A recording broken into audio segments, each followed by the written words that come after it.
ETV YouTube ఛానల్స్లో మీ వ్యాపార ప్రకటనల కోసం ఈ నంబర్కి కాల్ చేయండి.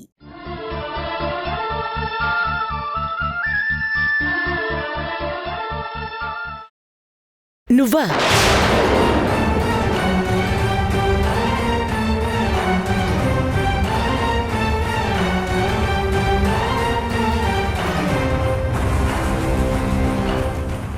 ఏంటమ్మా అంత ఆశ్చర్యంగా చూస్తున్నావు? అమ్మా నీకు గుర్తుకు రావడం అందుకు. ఇదివరకు ఇలా చెప్పకుండా ఎప్పుడూ రాలేదు కదా రిషి. ఇప్పుడెందుకొచ్చావా అని. ఇలా బయట నిలబెట్టి మాట్లాడతావా? లోపలికి రా.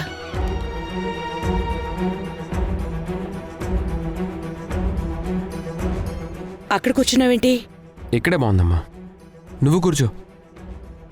లే పైకి. పైకి లే.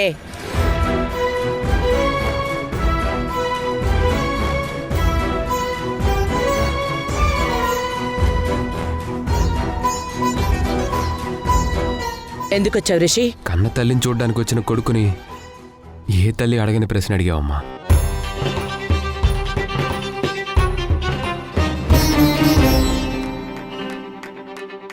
చెప్పు, ఎందుకొచ్చావు? నీకు తెలుసు కదమ్మా, మా రెండు జంటల్లో ముందుగా ఎవరు వారసుల్ని ఇస్తారో వాళ్ళకి కంపెనీ రాసిస్తానని డాడ్ చెప్పారు. అవును, అయితే? అన్నయ్య వదిన మేడ్ ఫర్ ఈచ్ అదర్లా చాలా అన్యోన్యంగా ఎంతో ఆనందంగా ఉంటారు. ఇవాళ రేపో వాళ్ళు వారసుల్ని కూడా అందిస్తారు. నువ్వు వీణా కూడా అన్యోన్యంగా ఉండి సంతోషంగా మాకు వారసుని అందించండి. ఎవరొద్దంటున్నారు? తనింటికొచ్చినప్పుడు మీతో మంచిగా ఉండమనే చెప్పానుగా. మళ్ళీ గొడవలొచ్చాయా? అబ్బే అదేం లేదమ్మా, చాలా హ్యాపీగా ఉన్నా. నిజం చెప్పు రిషి. ఏదో చెప్పాలని వచ్చి నిజం దాస్తున్నావెందుకు? అదే అమ్మా, ఎలా చెప్పాలో అర్థం కావడం లేదు.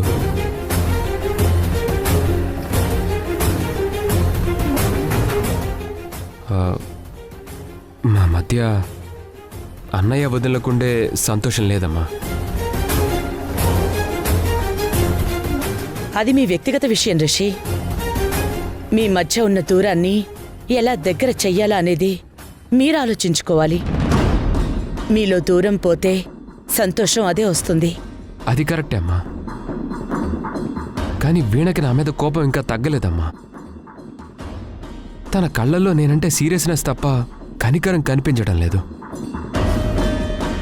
కనీసం దగ్గరకు కూడా రానివ్వట్లేదు. ఇక మా పేరు మీద కంపెనీ ఎలా వస్తుంది చెప్పమ్మా. అమ్మా, అందరిలాగా మేం కూడా పిల్లల్ని కానీ మీకు వారసుల్ని ఇవ్వాలనుందమ్మా. కానీ ఇంతకుముందు నేను చాలా తప్పులు చేశాను, మూర్ఖంగా ప్రవర్తించాను. కానీ మొన్న నువ్వు వచ్చి చెప్పి వెళ్ళాక పూర్తిగా మారిపోయానమ్మా. చాలా బుద్ధిగా ఉంటున్నాను. అప్పటినుంచి ఇప్పటి వరకు వీణని కనీసం ఒక్క మాట కూడా అనలేదు. నేను మారిపోయానని ఎంత చెప్పినా వీణ నమ్మటం లేదు. ఇంకా నన్నేం చేయమంటావు చెప్పమ్మా. నువ్వైనా నన్ను నమ్మమ్మా. వీణకు అర్థమయ్యేలా చెప్పి నా కాపురాన్ని నిలబెట్టమ్మా. కాపురాలనేవి ఒకరు చెప్తే నిలబడేవి కావు రిషి. మీరిద్దరూ ఒకరినొకరు అర్థం చేసుకోండి. సంతోషాలు బాధలు పంచుకుంటూ ఒకరికొకరు అండగా నిలబడ్డప్పుడే ఆ కాపురం నిలబడుతుంది. అందుకే చెప్తున్నాను, ఇది మీ భార్యాభర్తల సమస్య కాబట్టి మీ సమస్యని మీరే పరిష్కరించుకోవాలి. నువ్వు భర్తవి, నువ్వు అర్థమయ్యేలా ప్రవర్తించు. ప్రేమతో వివరించి చెప్పు, బుజ్జగించు, బ్రతిమాలు. ఏంటి బ్రతిమాలమన్నందుకు ఫీల్ అవుతున్నావా? తప్పు చేసిన భర్త భార్యని బ్రతిమాలడంలో తప్పులేదు రిషి. పెళ్లికి ముందు పెళ్లి తర్వాత ఎన్నో విధాలుగా నువ్వు వీణని బాధపెట్టి తప్పు చేశావు. ఇప్పుడు నువ్వు మారావని నమ్మి వీణ నిన్ను దగ్గరికి తీసుకోవాలంటే ఇంతకంటే వేరే దారి లేదు. ఆ మాత్రం ప్రేమను వీణ మీద పెంచుకోగలవు. వీణ విషయంలో నేను ఇంతలా దిగజారాలా? ఒక కొడుక్కి ఇవ్వాల్సిన సలహా అయినా ఇది? అలాగే అమ్మా, నా ప్రయత్నం నేను చేస్తాను. వెళ్ళొస్తానమ్మా.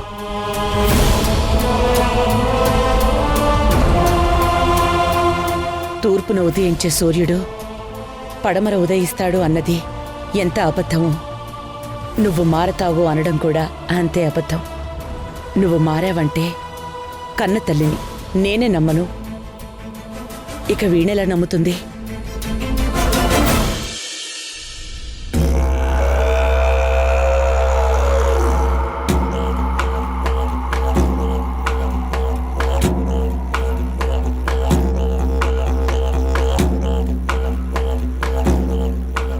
ఏమైంది రిషి? మీ అమ్మని కలిసావా? మాట్లాడావా? మీరు చెప్పింది చెప్పినట్టే చేశాను డాడ్. మంచోడ్లా నువ్వు చెప్పిన దానికంటే ఎక్కువే నటించాను, కానీ no use. I think mummy కూడా నన్ను నమ్మినట్టే నటించిందేమోనని నా డౌట్. ఏమంటుందిరా? మీ కాపురం మీ ఇష్టం, నేనేం చేయలేనని డైరెక్ట్గా మొహానే చెప్పింది. అంతటితో ఆగకుండా దాదాపుగా వీణ కాళ్ళు పట్టుకోమన్నట్టు సలహా కూడా ఇచ్చింది డాడ్. వాట్? అవును డాడ్, అలాంటి సలహా ఇంకెవరైనా ఇచ్చుంటే వాళ్ళ పని చెప్పేవాడిని. అమ్మ కాబట్టి సైలెంట్గా వచ్చేశాను. అమ్మని నమ్ముకోవడం టైం వేస్ట్ డాడ్, వేరే ఇంకేదో చేయాలి. మీ అమ్మ చాలా మొండిది రిషి. ఇలాంటిదేదో జరుగుతుందని నిన్ను పంపించే ముందే గెస్ చేశాను, కానీ నీతో ఇంత దారుణంగా మాట్లాడుతుందని మాత్రం గెస్ చేయలేకపోయాను. ప్లాన్ వర్కౌట్ కాలేదు కదా డాడ్, ఇప్పుడు ఎలా? అదే నాకు అర్థం కావట్లేదు రిషి. వీణని అడ్డు తొలగించుకోవాలని మనం ట్రై చేస్తుంటే మధ్యలో మీ అమ్మ పని కట్టుకుని మరీ అడ్డు తగులుతుంది. అంతటితో ఆగకుండా మొదటి నుంచి తన మాటలతో మనల్ని సాధిస్తూనే ఉంది. ఇప్పటికే చాలా ఆలస్యమైంది రిషి. ఇంకా ఆలస్యం చేస్తే ఇంట్లో మొక్కగా ఉన్న వీణ మానే ఇంట్లోనే పాతుకుపోతుంది. అలాగని అమ్మని కాదని వీణ విషయంలో మనం ఏమీ చేయలేం కదా డాడ్. అవును రిషి, వీణకి చెక్ పెట్టాలంటే ముందు మీ అమ్మకి చెక్ పెట్టాలి. అప్పుడే మనం అనుకున్నది చేయగలం. ఆ పనేదో త్వరగా చేయండి డాడ్. ఇటు ఇంట్లోనూ అటు ఆఫీసులోనూ దాని టార్చర్ భరించలేక చేస్తున్నాను. చేస్తాను, నేనే చేస్తాను. మీ అమ్మకు చెక్ పెట్టే ప్లాన్ ఏదో నేనే చేస్తాను.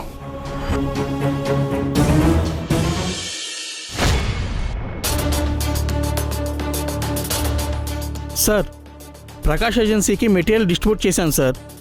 ఇంకా ఇట్స్ ఓకే. ముందు టెండర్ కొటేషన్ని సబ్మిట్ చేయడానికి ఈరోజే లాస్ట్ డే. కొటేషన్ ప్రిపేర్ చేశారా? ఇంకా లేదు సార్. అంత ఈజీగా లేదని చెప్తావేంటి? నేను గుర్తు చేస్తేనే చేస్తారా? What happen Sri? Quotation prepare చేయాలి, టైం లేదు. దానికి టెన్షన్ ఎందుకు? నేను ప్రిపేర్ చేస్తాను. జస్ట్ 1 hour టైం ఇవ్వు చాలు. Manager madam. డీటెయిల్స్ చెప్పండి. Okay madam. నో వేదా, అది టెక్స్టైల్ క్వాలిటీకి సంబంధించింది. సో ఆ సెక్షన్ వీణ చూసుకుంటుంది కాబట్టి ఈ ఛాన్స్ వీణకే ఇద్దామని డిసైడ్ అయ్యాను. థ్యాంక్స్ బావ్ గారు. మంచి కొటేషన్ ప్రిపేర్ చేసి టెండర్ మనకే వచ్చేలా చేస్తాను. ఏ పని చెప్పినా లేడీస్కే చెప్తావా? ఏ నేను నీ కంటికి కనిపించట్లేదా? లేదంటే ఆటలో అట్టుపండులా తీసి సైడ్ పెడుతున్నావా? రే, నీ బాధ ఏంట్రా రిషి? నేను కూడా చదువుకున్నాను కదా, కొటేషన్ నాకు కూడా ప్రిపేర్ చేసే ఛాన్స్ ఇవ్వచ్చు కదా. వెరీ గుడ్ రిషి, మంచి థాట్. నేను నీకు హెల్ప్ చేస్తాను. హోల్డ్ ఆన్ వేదా, ఒకేసారి మెయిన్ వర్క్ చెప్తే ఎలా? ముందు కొటేషన్ సబ్మిట్ చేసే ప్రొసీజర్ నేర్పించు, ఆ తర్వాత స్లోగా మెయిన్ వర్క్ చేస్తాడు. తిక్క కుదిరిందా వేదా? నా వర్క్కి మరిదని కాంపిటీషన్గా తీసుకురావాలని చూసి ఇప్పుడు బోర్లా పడ్డావు. నో అనయ్య, వదిన కొటేషన్ ఎలా ప్రిపేర్ చేయాలో చూపిస్తాను అంది కదా, మళ్ళీ మొదటి నుంచి నేర్చుకోవడం ఎందుకు? Slow and steady wins the race అన్న సెయింగ్ మీకు గుర్తుందా రిషి? తెలియదంటే ఇప్పుడు క్లాస్ తీసుకునేలా ఉన్నావే. క్లాస్ కాదు, ప్రతి పనికి ఒక ప్రొసీజర్ ఉంటుంది. దాన్ని మొదటి నుంచి ఫాలో అయితే తప్ప దాంట్లో నువ్వు స్కిల్ సాధించలేవు. సో బావగారు చెప్పినట్టు చెయ్యి. Well said veena.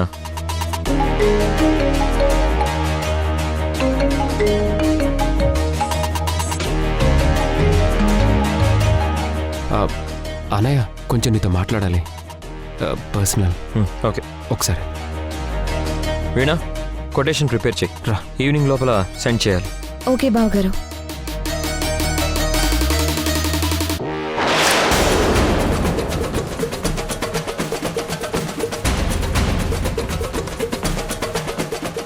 What Rishi? అనయ్య, బాగా డ్రైగా ఉంది. ఏసీ వర్క్ చేస్తుంది కదా, డ్రైగా లేదే. అన్నయ్య మనీ చాలా టైట్గా ఉంది. ఒక్క 25,000 అడ్జస్ట్ చేయవా? కొంచెం అర్జెంట్ అన్నయ్య, ప్లీజ్. చూడు రిషి, ఈ సొసైటీలో మాటలు రానివాడే కాదు, మనీ లేనివాడు కూడా మౌనంగా ఉండాల్సి వస్తుంది. మనం అంటే నచ్చని వాళ్ళని కూడా నచ్చేలా చేసే దమ్ము ఒక డబ్బుకి మాత్రమే ఉంది. ఇవన్నీ ఇప్పుడు ఎందుకు చెప్తున్నానంటే డబ్బు విలువ తెలుసుకుంటావని. నీ సరదాల కోసం, నీ వ్యసనాల కోసం డబ్బులిచ్చి నిన్ను మరింతగా చెడగొట్టలేను. ఐఎమ్ సారీ, డబ్బులు ఇవ్వడం కుదరదు. రిషి, 1 minute. నేను డబ్బులు ఇవ్వలేదని ఇంకా అప్పులు చేయాలని చూడకు. అప్పు చేయకుండా ఉండడానికి ట్రై చేయి. ఎందుకంటే అప్పు రాత్రులు దిగులు పడేలా చేస్తుంది, పగలు తల దించుకునేలా చేస్తుంది.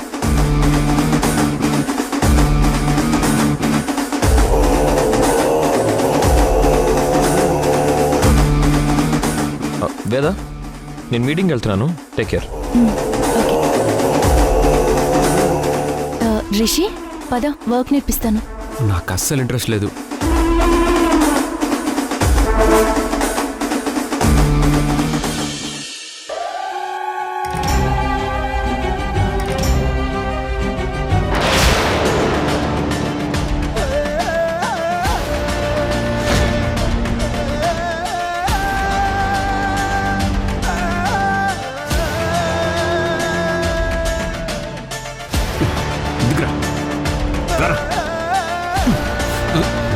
అరే రా బయటికి రా. వదులు. ఎప్పుడరా నీకు లైసెన్స్ ఇచ్చింది? వదలమంటుంటే ఎవడిచ్చాడు? నేను చెప్పేది నువ్వు ఆగు. అరే ఆగు. డ్రైవింగ్ కాకుండా రోడ్డు మీదకి ఎందుకు వచ్చారా? రిషి, నేను చెప్పేది విను. రిషినా? నా పేరు ఎలా తెలుసురా నీకు? ఎవడ్రా నువ్వు? నేను నీకు తెలియదు రిషి, కానీ నువ్వు నాకు తెలుసు. నేనెలా తెలుసు నీకు? నువ్వే కాదు, నాకు నీ లైఫ్ జాగ్రఫీ మొత్తం తెలుసు. మీ నాన్న లోకనాథ్ తెలుసు, మీ అన్నయ్య శ్రీ తెలుసు, మీ ఇంట్లో ఏం జరుగుతుందో తెలుసు, మీ కంపెనీలో ఏం జరుగుతుందో కూడా తెలుసు. నీకు నీ భార్య వీణాకి మధ్యన క్లాషెస్ ఉన్నాయని కూడా తెలుసు. ఆఖరికి నువ్వు నీ భార్య వీణని ఆఫీస్ నుంచి, నీ లైఫ్ నుంచి ఎప్పుడెప్పుడు బయటికి గెంటేద్దామా అని వెయిట్ చేస్తున్నావని కూడా తెలుసు. రిషి, ఎవడ్రా నువ్వు? ఇదంతా నీకెలా తెలుసు? కొంపతీసి నువ్వేమన్నా సిఐడినా? నేను సిఐడిని కాదు, నీ మంచి కోరే నీ శ్రేయోభిలాషిని. ఇంకా ఎన్ని రోజులు మీ నాన్న దగ్గర, నీ భార్య దగ్గర 10-20 అడుక్కుంటావు చెప్పు? నా దగ్గర ఒక మంచి ఐడియా ఉంది, దాన్ని ఫాలో అయిపో. 10 లక్షలు ఇస్తాను నీకు. 10 లక్షలా? ఏం చేయాలి? సింపుల్. గవర్నమెంట్కి సంబంధించి ఒక ప్రాజెక్ట్ కోసం మీ కంపెనీ ఒక టెండర్ కొటేషన్ని రెడీ చేస్తుంది. ఐ థింక్ అది నీ భార్య వీణనే ప్రిపేర్ చేస్తుంది అనుకుంటా. అవును, అయితే ఆ టెండర్ కొటేషన్ ఫైల్ని నువ్వు లీక్ చేయాలి రిషి. అలా గనక చేస్తే ఆ నెక్స్ట్ మినిట్లోనే నేను ఇస్తానన్న 10 లక్షలు నీ అకౌంట్లో ఉంటాయి. రాస్కెల్, డబ్బులు కక్కుర్తిపడి మా కంపెనీ కొటేషన్ లీక్ చేస్తాను అనుకున్నారా? Cool Rishi, cool cool. ఇలా చేయటం వల్ల డబ్బు మాత్రమే కాదు, నీకు పర్సనల్గా ఇంకో బెనిఫిట్ కూడా ఉంది. టెండర్ కొటేషన్ని నీ వైఫే డబ్బుల కోసం లీక్ చేసిందని నువ్వు అందరినీ నమ్మించగలిగావంటే ఇంకా తను లైఫ్లో నీ ఆఫీసులోకి అడుగు పెట్టదు. ఇదే జరిగితే ఆ వీణ ప్లేస్లో కంపెనీలో అధికారం మొత్తం నీదే అవుతుంది. బాగా ఆలోచించుకో రిషి.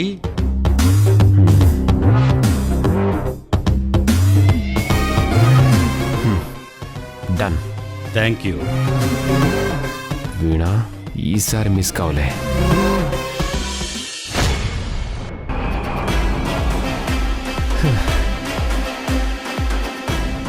ఇందాకేమో వర్క్ ఇంట్రెస్ట్ లేదని వెళ్ళాను, ఇప్పుడేమో టెండర్ కొటేషన్ వీణా ల్యాప్టాప్లో ఉంది, దాన్ని కొట్టడానికి వచ్చాను. కానీ వీణా ల్యాప్టాప్కి పాస్వర్డ్ ఉంటుంది కదా, ఎలా కొటేషన్ కొట్టేయాలి? పైసాకి పనికిరాని కోపాన్ని వీణాకి చూపించి ఇప్పుడు డబ్బులు వచ్చే ఛాన్స్ వస్తే ఎందుకింత ఆలోచించడం? ఏదైతే అదైంది. ఆ కొటేషన్ కొట్టేయాలంటే ఎంతకైనా సరే తగ్గక తప్పదు.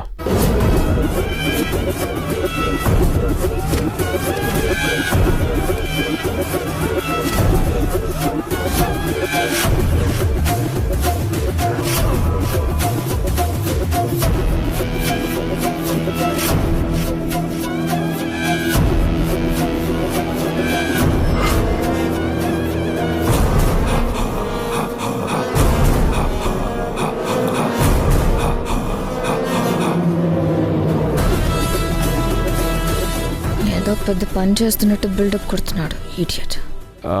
వీణ, కొటేషన్ని నేను కూడా ప్రిపేర్ చేద్దాం అనుకుంటున్నాను. కొంచెం హెల్ప్ చేయవా? వీడేదో ప్లాన్తోనే వెళ్ళిన వాడు వచ్చాడు. కొటేషన్ ప్రిపేర్ చేయడం రాకపోతే మానే, నాతో మాట్లాడాలని చూడుకో. ప్లీజ్ వీణ, అమ్మ ముందే నీకు సారీ చెప్పాను కదా. నీ కోపం పక్కన పెట్టి నాకు హెల్ప్ చేస్తే అన్నయ్య దగ్గర నాకు మంచి పేరు వస్తుంది. వెళ్ళిపోయిన వాడివి మళ్ళీ వచ్చావంటే ఏం ప్లాన్ చేసుకొని వచ్చావు? అమ్మని, ఇది ఆవలిస్తే పేగు లెక్కబెట్టే టైపు. వాసన పసిగట్టేసింది.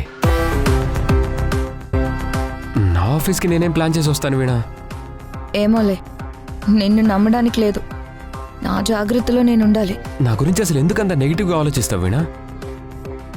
నువ్వెంత ఇన్నోసెంట్గా నటించినా నిన్ను నమ్మే వాళ్ళు ఎవ్వరూ లేరు ఇక్కడ.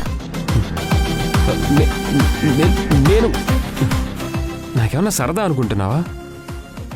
10కి 20కి మీ అందరి దగ్గర చేతులు చాచడానికి, ఆఫీస్ వర్క్ చేసుకోవాలని, బాగా డబ్బులు సంపాదించాలని, నా సంపాదనతోనే నా ఖర్చులు పెట్టుకోవాలని ఇలా చాలా డ్రీమ్స్ ఉన్నాయి నాకు కూడా. కొత్తగా ఇవెక్కడి నుంచి వచ్చాయి?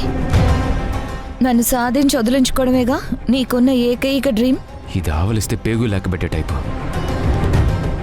మీరెవ్వరూ నన్ను నమ్మరు. అందుకే నేను ఇవన్నీ ఏమి మీకు చెప్పను. అంతెందుకు, ఇప్పుడు సొంతగా కొటేషన్ని చాలా బెస్ట్గా ప్రిపేర్ చేద్దామని ట్రై చేశాను. కానీ నా వల్ల అవ్వట్లేదు. అసలు ఎలా చేస్తారో కూడా అర్థం కావట్లేదు. నీ గోల్ అంతా నాకెందుకు? డిస్కషన్ ఇంతటితో ఆపేస్తే మంచిది.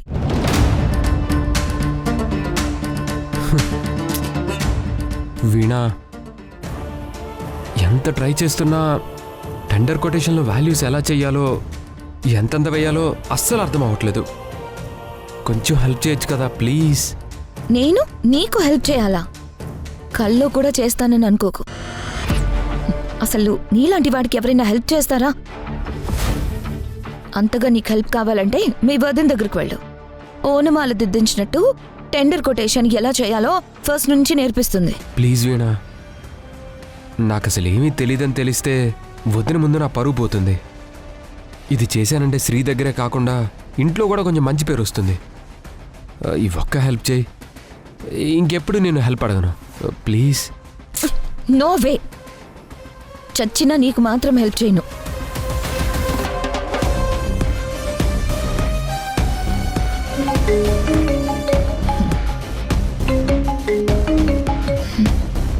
హలో హలో హలో చెప్పండి సార్.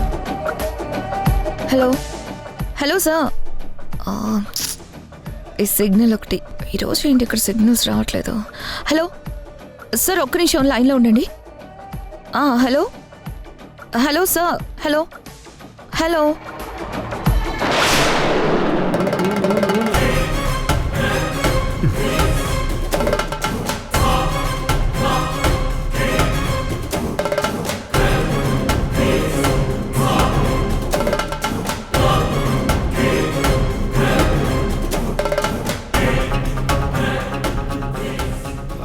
ల్యాప్టాప్ లాక్ అయి ఉంది.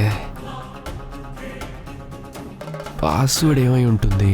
పాస్వర్డ్ వీణ.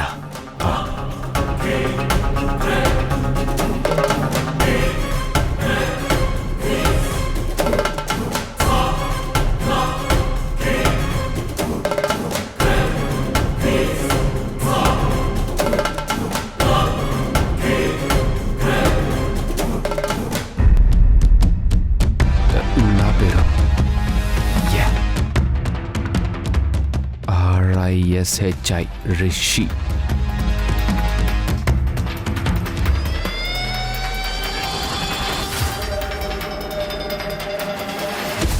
తన నేమ్ కాదు, నా నేమ్ కాదు, ఇంకెవరి నేమ్ పాస్వర్డ్గా పెట్టుంటుంది?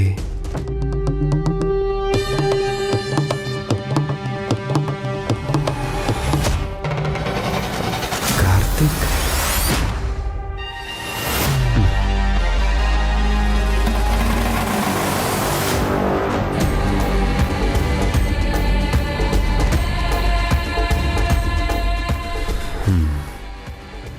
నీ లవర్ పేరు పాస్వర్డ్గా పెట్టుకున్నావా? ఈ విషయం గురించి తర్వాత చెప్తాను నీ సంగతే. ముందు టెండర్ కొటేషన్ ఫైల్ కాపీ చేసుకోవాలి.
వీణా అయిపోయావా నువ్వు?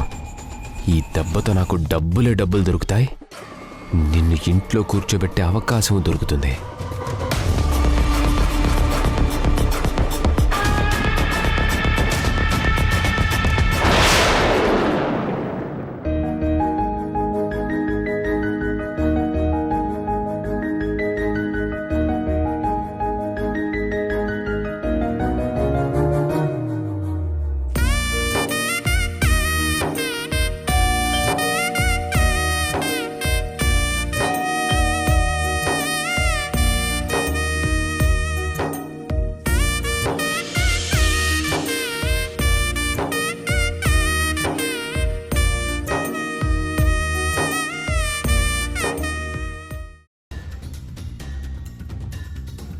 ఏంటి శ్రీ, కొటేషన్ సరిగ్గా ప్రిపేర్ చేయలేదా?